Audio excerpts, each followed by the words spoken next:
ബാധദോഷമൊക്കെ വന്നു കഴിഞ്ഞാൽ പ്രഗ്നൻ്റ് ആയിട്ടിരിക്കുമ്പം ചിലരൊക്കെ പ്രഗ്നൻ്റ് ആയിട്ടിരിക്കുമ്പോൾ മാനസിക രോഗങ്ങളൊക്കെ വരുന്നത് കണ്ടിട്ടുണ്ട് സ്ഥലമാണ്. കുട്ടികൾ കളിക്കുന്ന സമയം ഒഴിച്ച് ബാക്കി എല്ലാ സമയവും അത് ഒഴിഞ്ഞു കിടക്കുന്ന, അതിപ്പം സ്കൂൾ ഗ്രൗണ്ടൊന്നും തന്നെ ഇല്ല. വിജനമായിട്ടുള്ള ഇടവഴികളിൽ, കാടിനടുത്തുള്ള സ്ഥലങ്ങൾ, അതുപോലെ തന്നെ നദീതീരം. ഇപ്പോൾ ബാധയുടെ കാര്യമായിരുന്നു നമ്മൾ നേരത്തെ പറഞ്ഞത്. ബാധ പെണ്ണുങ്ങളിൽ മാത്രമല്ല കുട്ടികളെയും ആകർഷിക്കുന്ന, അതെങ്ങനെയാണ് ഈ ഒരു ആകർഷണം എന്നൊക്കെ പറയുന്നത് നമ്മൾ കേട്ടിട്ടേ ഉള്ളൂ. അത് ഏത് രീതിയിലൊക്കെ ആയിരിക്കും? ബാധയ്ക്ക് അവർക്ക് അനുയോജ്യമായിട്ടുള്ള ശരീരം തിരഞ്ഞെടുക്കാനുള്ള കഴിവുണ്ട്. ബാധാദോഷങ്ങൾക്ക് അവർക്ക് അനുയോജ്യമായിട്ടുള്ള, അതായത് മരിച്ചുപോയവരുടെ ആത്മാക്കളെന്നും പറയാം അതിനെ. അല്ലാതെ ഗ്രഹബാധ ദോഷങ്ങൾ അത് വേറെയുണ്ട്. അപ്പം ഇങ്ങനെയൊക്കെയുള്ളവർക്ക് അത് അവർക്ക് അനുയോജ്യമായിട്ടുള്ള, അവരുടെ കാര്യങ്ങൾ നടത്താനായിട്ട് അനുയോജ്യമായിട്ടുള്ള ശരീരം കണ്ടെത്താനായിട്ട് അവർക്കത് പ്രത്യേക കഴിവാണ്. അത് അവർ കണ്ടെത്തുന്നതാണ്. അവരാണ് സെലക്ട് ചെയ്യുന്നത്. ഈ ആളുടെ ബോഡി മതി എന്ന് അവരാണ് സെലക്ട് ചെയ്യുന്നത്. അങ്ങനെയാണ്. അത് അതിന് കൊച്ചുകുട്ടിയെന്നോ പ്രായമായിട്ടുള്ള വ്യക്തിയെന്നോ അങ്ങനെയൊന്നുമില്ല. അവർക്കിഷ്ടമുള്ള ശരീരം, ഒരു വീക്കായിട്ടുള്ള ശരീരം അവർ തിരഞ്ഞെടുക്കുന്നു. രോഗങ്ങൾ അങ്ങനെയല്ലേ വരുന്നത്? ആരുടെ ബോഡിയാണോ വീക്ക് അവർക്കല്ലേ രോഗം വരുള്ളൂ. ഒരു കുടുംബത്തിൽ തന്നെ എല്ലാവർക്കും ഒരേ രോഗം വരണമെന്നില്ലല്ലോ, അല്ലേ? അങ്ങനെ വീക്കായിട്ടുള്ള കുഞ്ഞുമക്കളുടെ കണ്ണിലൊക്കെ ഇത് കാണാൻ പറ്റും എന്നൊക്കെ കേട്ടിട്ടുണ്ട്. അതൊക്കെ ശരിയായിരിക്കും? കുഞ്ഞുങ്ങൾക്ക് കാണാൻ പറ്റും. തീരെ കുട്ടികൾക്ക്, അതായത് 3 വയസ്സിൽ താഴെയുള്ള സംസാരശേഷി സംസാരശേഷിയല്ല, എന്താ പറയുന്നത്, അവർക്ക് അതിനെപ്പറ്റി വേറൊരാളോട് പറഞ്ഞു കൊടുക്കാൻ പറ്റത്തില്ല. അങ്ങനെയുള്ളവരുടെ കണ്ണിൽ ഇത് വരും. അപ്പോൾ കുഞ്ഞുങ്ങളുടെ പെരുമാറ്റത്തിൽ വ്യത്യാസമുണ്ട്. അവർ ഓടിക്കൊണ്ട് കരഞ്ഞുകൊണ്ട് വന്നിട്ട് അവർ അവ്യക്തമായിട്ട് ദൂരേക്ക് വിരൽ ചൂണ്ടും. അങ്ങനെ കരയുന്ന സംഭവങ്ങളൊക്കെ അങ്ങനെയൊക്കെ ഉണ്ടാവാറുണ്ട്.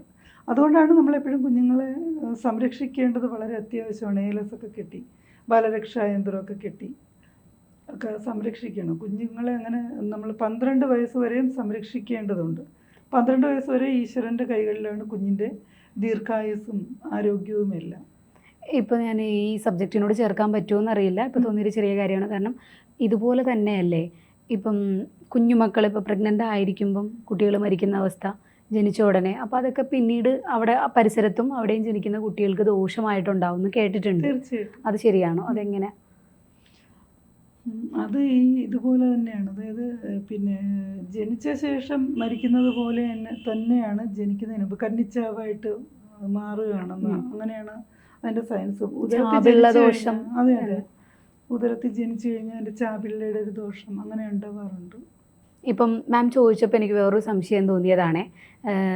ഇപ്പോൾ കുഞ്ഞുമക്കൾ ജനിച്ച് ദിവസങ്ങൾക്കുള്ളിൽ മരിക്കുന്ന മക്കളുണ്ട്, അതുപോലെ തന്നെ ഗർഭാവസ്ഥയിൽ തന്നെ മരിക്കുന്നവരുണ്ട്. അപ്പം അങ്ങനെയുള്ള മരണങ്ങളെല്ലാം പിന്നീട് അവിടെ പരിസരത്തും വീട്ടിലും തന്നെ ജനിക്കുന്ന കുട്ടികൾക്ക് ദോഷമായിട്ട് ഭവിക്കാറുണ്ടെന്ന് കേട്ടിട്ടുണ്ട്. അത് ശരിയാണോ? തീർച്ചയായിട്ടും. വയറിനകത്ത് കിടന്ന് മരിക്കുന്ന കുട്ടി ചാവിള്ള എന്നാണ് പറയണേ. അതായാലും അതൊരു ജീവൻ ഉടലെടുത്ത ശേഷം ആത്മാവ് പോകുന്നതാണ്. അമ്മയുടെ വയറ്റിൽ വെച്ച് തന്നെയാണെങ്കിൽ പോലും ആത്മാവ് പോകുന്നതാണ്. അപ്പം അതും ഒരു ദോഷം തന്നെയാണ്. അതുപോലെ തന്നെ കൊച്ചുകുട്ടികൾ, ബാലമരണങ്ങൾ, 12 വയസ്സുള്ള വരെയുള്ള ബാലമരണങ്ങൾ, അതുപോലെ തന്നെ കന്യകയായിട്ടുള്ള സ്ത്രീകൾ മരിക്കുക, വിവാഹം കഴിക്കുന്നതിന് മുൻപ് മരിക്കുന്നത്, പുരുഷന്മാരങ്ങനെ തന്നെ വിവാഹം കഴിക്കുന്നതിന് മുമ്പ് മരിക്കുന്ന പുരുഷന്മാർ, ഇങ്ങനെയൊക്കെ ഉള്ളവരൊക്കെ പ്രത്യേക രീതിയിലുള്ള ഒരു ബാധാ ഗ്രൂപ്പിൽ വരും. അതിന് ശരിക്കും പിന്നീട് കന്നിച്ചാവ് എന്നുള്ള പേരിലാണ് ആണായാലും പെണ്ണായാലും അങ്ങനെയാണ് അറിയപ്പെടുന്നത്. അത് പിന്നീട് ആ പരിസരത്തൊക്കെയുള്ള പുതിയതായിട്ട് ജനിക്കുന്ന കുട്ടികളിൽ ദോഷം ഉണ്ടാക്കാറുണ്ട്. അതിന് വേണ്ട കർമ്മങ്ങൾ ചെയ്തില്ലെങ്കിൽ അത് ദോഷമായിട്ട് തന്നെ തീരാറുണ്ട്. അപ്പോൾ അത് ഇതുപോലെ തന്നെയാണ് പലതരത്തിൽ. അത് ഏറ്റവും കൂടുതൽ ബാധിക്കുന്നത് കുട്ടികളെ തന്നെയാണ്. ഇങ്ങനെയുള്ള കാര്യങ്ങൾ ഏറ്റവും കൂടുതൽ ബാധിക്കുന്നത് 12 വയസ്സിനകത്തുള്ള കുട്ടികളെ തന്നെയാണ് ഏറ്റവും കൂടുതൽ പെട്ടെന്ന് ബാധിക്കുന്നത്. അല്ലെങ്കിൽ ഇതുപോലെ വിവാഹം കഴിക്കാത്ത ആൾക്കാരെയാണ് ബാധിക്കുന്നത്. അതൊക്കെ നമ്മൾ മരിച്ചു കഴിഞ്ഞാൽ ഉടനെ തന്നെ അതിനെ പരിഹാരം ചെയ്ത് ആ സമയത്ത് ചെയ്യേണ്ടതാണ്. സമയത്ത് ചെയ്യണം. അത് മാത്രമല്ല, അതൊരു അവകാശിയാണ്. ഒരു തറവാട്ടിൽ വന്ന് ജനിക്കുമ്പം, അത് ഉദരത്തിൽ ജനിച്ചാലും പുറത്ത് വന്ന് ജനിച്ചാലും, അത് ആ തറവാടിൻ്റെ ഒരു പങ്കാളിയാണ്. അപ്പോൾ ആ പങ്കാളി എന്ന് പറയുമ്പോൾ അയാൾക്കും അവിടെ ഒരു സ്ഥാനമുണ്ട്. അപ്പോൾ എന്ത് ചെയ്യുക, നമ്മൾ എവിടെയെങ്കിലും ഒരിടത്ത് ആവാഹിച്ചത് കൊണ്ടുവന്ന് വെച്ചതിന് ശേഷം കന്നിച്ചാവുള്ള ക്ഷേത്രങ്ങളുണ്ട്. കന്നിച്ചാവിൻ്റെ പ്രതിഷ്ഠയുള്ള കന്യാവെന്നൊക്കെ പറയും. അങ്ങനെയുള്ള പ്രതിഷ്ഠയുള്ള ക്ഷേത്രങ്ങളിൽ പോയിട്ട് അവർക്ക് വേണ്ടിയിട്ട് പിച്ചിപ്പൂവ്, സെൻറ്റ്, അങ്ങനെ ഓരോ ആൺകുട്ടികൾക്കാണെങ്കിൽ പ്രത്യേക രീതി, പെൺകുട്ടികൾക്കാണെങ്കിൽ പ്രത്യേക രീതി, ഇങ്ങനെയുള്ള കുറേ കാര്യങ്ങൾ, കുപ്പിവെള്ള, ഇങ്ങനെയുള്ള കാര്യങ്ങളൊക്കെ വാങ്ങിച്ചുകൊണ്ട് പോയി കൊടുത്ത് പിന്നെ വർഷാവർഷം പോയി അത് കൊണ്ടുവന്ന് കൊടുക്കണം. കൊടുത്തില്ല എന്നുണ്ടെങ്കിൽ ബാക്കിയുള്ളവർക്കത് ദോഷമായിട്ട് വരും, ബാക്കിയുള്ള കൊച്ചു കുട്ടികൾക്കൊക്കെ ദോഷമായിട്ട് വരും.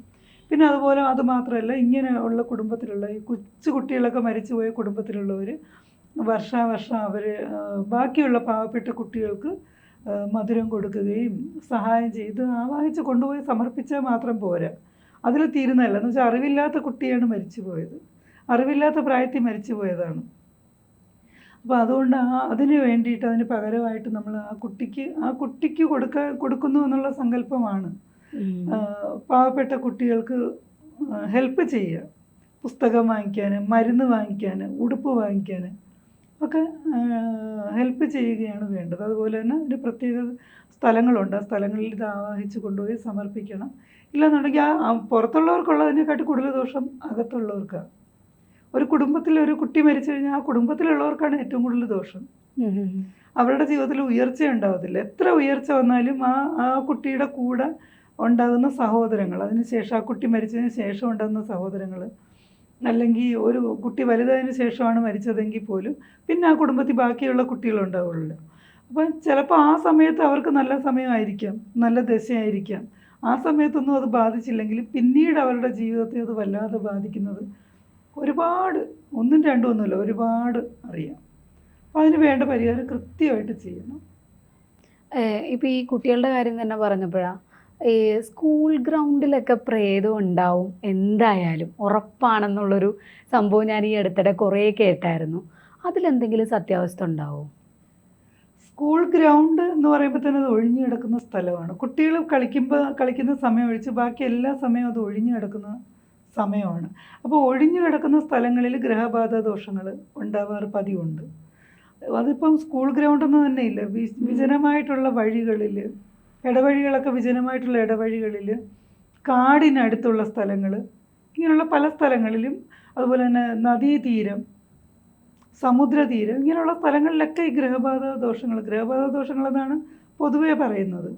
അപ്പോൾ ഇങ്ങനെയുള്ള ദോഷങ്ങൾ ഇങ്ങനെ കൂടിയിരിക്കുകയും ആ സമയത്ത് അതിലേക്കൂടെ പോകുന്ന വ്യക്തികളിൽ അത് ബാധിക്കുകയും ചെയ്യാറുണ്ട്. നമുക്കിപ്പോൾ വീട്ടിലൊക്കെ ആണെങ്കിൽ കുഞ്ഞുമക്കളുണ്ടെങ്കിൽ അവർക്ക് ഇതൊന്നും ഏൽക്കാതിരിക്കാൻ വേണ്ടിയിട്ട് എന്തൊക്കെയാണ് ചെയ്യാൻ പറ്റുക?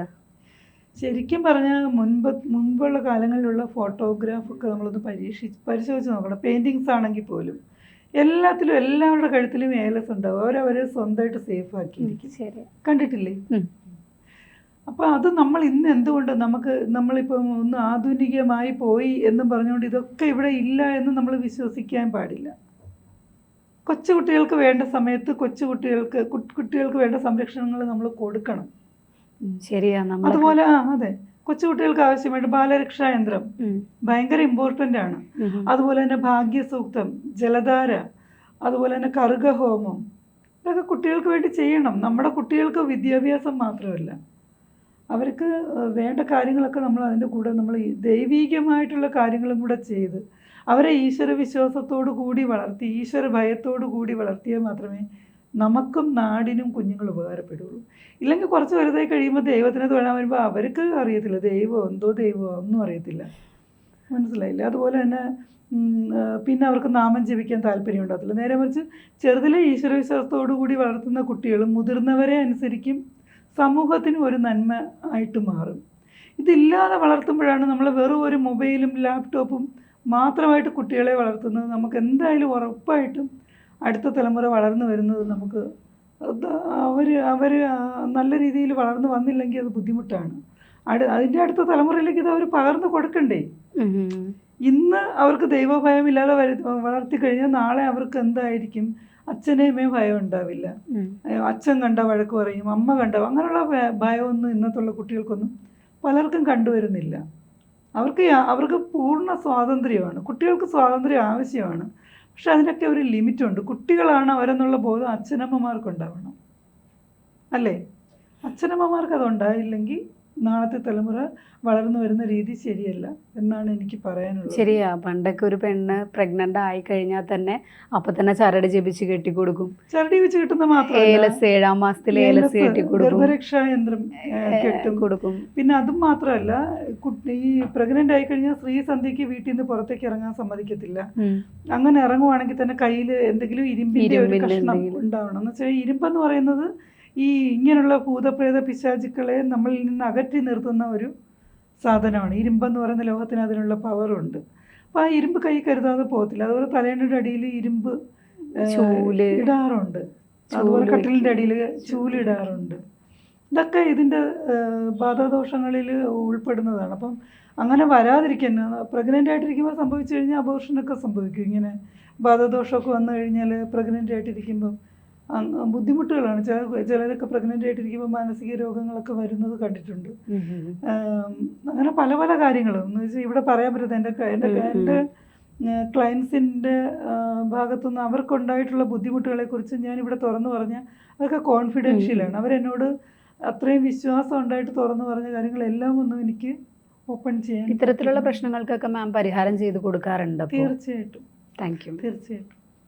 ജ്യോതിഷ പണ്ഡിത ശ്രീ ഗിരിജാന്തർജനവുമായി നിങ്ങളുടെ ജ്യോതിഷ സംബന്ധമായ പ്രശ്നപരിഹാരങ്ങൾ സംസാരിക്കുവാൻ താഴെ കാണുന്ന നമ്പറിൽ ബന്ധപ്പെടുക. ശ്രീ ഗിരിജാന്തർജനവുമായി ABC മലയാളം ജ്യോതിഷം നിങ്ങളെ നേരിട്ട് ബന്ധപ്പെടുത്തുന്നതായിരിക്കും. ജ്യോതിഷവുമായി ബന്ധപ്പെട്ട എല്ലാ വിശേഷങ്ങളും നിങ്ങളിലേക്കെത്താൻ ABC ജ്യോതിഷം സബ്സ്ക്രൈബ് ചെയ്യുക.